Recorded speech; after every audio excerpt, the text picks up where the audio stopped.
Warning, this is about to be the most unserious, thirsty Dragon Age the Veilguard video you will ever watch.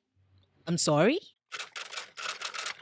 In celebration of BioWare giving us a week straight of content about the companions, great way for me to plug in that if you haven't listened to it yet, you should totally check out the first Vows and Vengeance Dragon Age podcast episode, which can be enjoyed by everyone actually, even if you've never played a Dragon Age game or read any of the books or comics. It is still a fantastic bit of radio drama that you absolutely should listen to. I will leave the YouTube link in the description bar of this video if you're interested in checking it out. But as I was saying, after a week of drooling over the Dragon Age Companions content, I was hit with the idea for this video. Is this all a ploy for me to have all the pretty pictures and images and info of the companions that we've been fed so far all in one spot? Yes. Do I make any apologies of how I currently have Veilguard brain rot? No. No, I do not. And with that said, here is my first reason for why Dragon Age the Veilguard absolutely needs polyamory in the game. All the companions are hot as fuck. Now, if you're about to come into my comments talking trash about Taash and how you think your companions are ugly and none of them are attractive and what a letdown they all are, blah, blah, blah, shh, shh. Save your breath and save your time. I'm here to tell you right now, we don't care. Let me tell you something. We don't care. Jerry. This past week, Dragon Age fans have been feasting our eyes with the delectable array of companions that we are getting in the next game.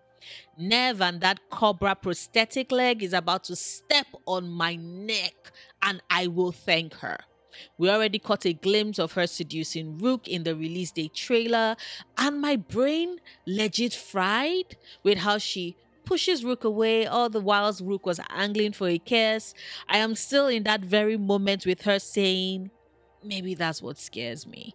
Because if I'm being honest, what is scaring me is how Dragon Age expects me to make a coherent choice on which companion I'm going to romance first. Is it Neve? Is it Lucanis, the bi-chaotic disaster that can kill with ease and just wants to escape the spotlight and run away from attention Dellamorte? Like, I'm not often a fan of beards in video games because they always look comical, but they frame Lucanis's mouth so remarkably well. And if you're about to give me shit for thirsting about a video game character, joke's on you, because refer back to what I stated at the start of this video. I'm here to tell you right now, we don't care. Let me tell you something. We don't care. Jerry. Or Bellara Lutare with her hopeful, inquisitive eyes and her obsession with learning things about her culture and history, because I get it, girl, I get it. She's creative, she's romantic, and she has my number and my heart. And then Emmrich, I don't know how to tell you all this, but I'm a big fan and advocate of a man that can pull off shoulder pads in an outfit with perfection. Is given scholarly, is given academia, is given professor, very mindful, very demure, very well-mannered historian who is about to toss those manners out the window the minute my Rook gets their hands on him. And I keep saying Taash is my sugar mommy. She's wealthy, she's rich, she likes all that gold and emerald and shiny jewels. And I'm sure she wants to cover me in shiny jewels. I want to be covered in those shiny jewels. And she also has hair the length that can easily choke me. Like, come on, a babe, a fucking babe. And look at Harding. Like, I know she's hurt and bruised and ailing, and whoever hurt her is definitely catching these hands. But she's so fine. And she also loves nature and animals and misses home. And I've been wanting to chat with a simple farm girl who ran into Inquisition soldiers and decided to become a scout for the Inquisition because she craves adventure and wants to see the world. And Liz Harding is so effortlessly adorable. I love her. She takes my breath away. Her and her many tiny freckles. And then there's Davrin. Look at those soulful brown eyes. I am a sucker for soulful brown eyes, and a man that can kill in a minute and be a parent to a griffin in the next. It contains multitudes, Your Honor. It contains multitudes. And multitudes are the things I want to do to and with him. Like I said, all the companions are hot as fuck. And rather than spend time debating on who goes first and how I want to romance them, I personally think Dragon Age should put me out of my misery and let me romance multiple of them together at once. Why? For combat purposes and role-playing reasons. I mean, if the companions can prime and detonate in combat, just think of the number of things that they can do together in the bedroom. Davrin primes my rook, and Lucanis comes in to detonate things. I mean, there are a ton of things I would personally love for him to eviscerate. Like, come on, if we can take 2 of the companions into battle, we should be able to take 2 of them into the bedroom. Like they say, the bedroom is a battlefield of some sorts. And quite frankly, can you imagine Neve taking things at a glacial slow pace whilst Bellara replenishes us because, it's important to replenish fluids when things take that long? Or Harding can soothe, Taash can give us some of that Dragonfire strike, and Emmrich can perform some final rites on my ass. I mean, mixing and matching the companions so we get the best of the experience in battle and the bedroom is a compelling enough reason for BioWare to give us a damn polyamorous option.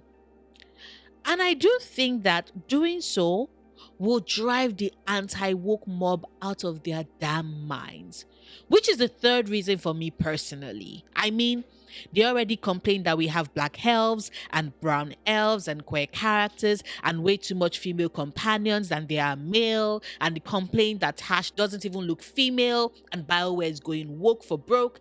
And you know what? I think the devs should totally go for broke. Go full woke. Show them that all the woke they've seen so far and complained about is nothing. Because not only can you be a gay rook, but you can be a gay rook in a committed romantic and sexual relationship with multiple of your companions. Break their brains completely. That way, maybe they can finally decide to stop shouting, BioWare has gone woke for things that have already happened in the previous 3 games. This time around, give them something more, something to actually rage about that would give them heart palpitations and would personally make my day. And the 4th reason why there needs to be a polyamorous romance option for Veilguard? Simple, really. It will increase the number of playthroughs for Dragon Age the Veilguard. What do I mean by that? Easy. I was already planning on playing through this game from start to finish at least 7 times.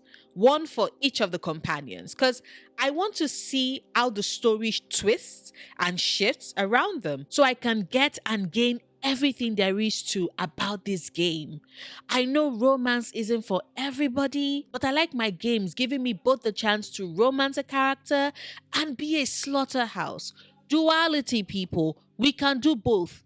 So my plan was to play through Dragon Age the Veilguard at least 7 times. I'm already working on 7 distinct rooks for each of those playthroughs, although so far my attention is on my first rook, who I plan to have be a city elf who was raised in Minrathous until she was saved by a dwarven lord of fortune who bought her freedom and basically became a de facto parent. And now she is a lord of fortune herself who loves shiny pretty things, freedom to do whatever she wants, doesn't give a fuck about gods, old and new, just wants to eat, drink, fuck, and be merry.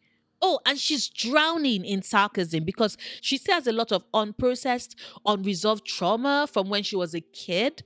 And so she uses sarcasm and humor as deflection tools. Oh, and she's a mage. Like I said, I have my first rook pretty down. I just need a name for her, and I'm still undecided about who I want her to romance first. Maybe Emmrich? because I think he needs a bit of chaos in his life. But suggestions on a name and or a romance option are welcome. So if inspiration strikes, please drop them in the comments. But as I was saying, I am working on 7 separate rooks, and that is if my rook is monogamous. If we can get a polyamorous rook, that playthrough is jumping straight to at least 10. I fully intend to die in this game until we get Mass Effect 5, in which case I apologize for the nuisance I am about to become. Because if you all thought I love Dragon Age and I'm excited for it, you don't want to see me when it's time for Mass Effect. I fully intend to become unhinged. But yes, back to my penultimate reason. BioWare, give us a polyamorous rook, please. I need to play this game at least 10 to 12 times so I can squeeze out all my money's worth, and my friends will most likely need to stage an intervention, but it will be worth it. And finally, the 5th reason why we need a polyamorous rook in Veilguard. Rook is already dealing with double the amount of villains and blighted gods. They should also get double the amount of romance that they otherwise would get. And before you go all, girl, that makes no sense. Consider this a moment. Rook is going through it. The world is ending. The blight is spreading. The people are dying. The fate is changing. Solas keeps talking. That's a lot for one person to handle. Let us give Rook the room and opportunity to let off some steam and feel overwhelmed in a good way for once in the game. Rook's got 2 blighted gods on his ass. The least we can do is give him 2 romance options in his. I'm sorry if you watched this video to the end. I just wasted about 10 minutes of your life that you're not going to get back. But I do hope it was worth it though, and that I at least made you laugh at some point in the video. If I did, please hit the like button. If I didn't, do hit the dislike button. Share this video if you think others need the laugh or need to consider the possibility of a polyamorous rook. It all helps grow my channel and is incredibly supportive of my content. Speaking of support, a huge thank you to my patrons who help me keep going and are instrumental in helping me pay my bills. Thank you. If you would like to support me on Patreon, the link to do so is in the description bar. I make new videos 3 times a week, Mondays, Wednesdays, and Fridays. All my videos drop at 5 p.m. EST on upload days. Whilst you wait for a new video from me, do check out my malicious enjoyment video if you haven't seen it yet. Until next time, do remember, obsessing over the things you love, perfectly valid coping mechanism.